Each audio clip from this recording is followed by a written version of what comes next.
నీ ప్రశ్నలు నీవి ఎవ్వరో బదులెవ్వరుగా, నీ చిక్కులు నీవి ఎవ్వరూ విడిపించరుగా.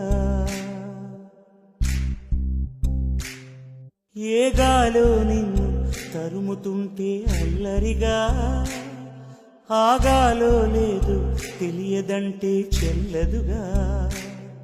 10 నెలలు తనలో నిన్ను మోసిన అమ్మైనా, అప్పుడో ఇప్పుడో తననే కలను అంటుందా. ప్రతి కుసుమం తనదే అనదే విరిసే కొమ్మైనా, గుడికో జడకో సాగనంపక ఉంటుందా. బతుకంటే బడి చదువా అనుకుంటే అతి సులువా, పొరపడినా పడినా జాలి పడదే కాలం మనలాగా.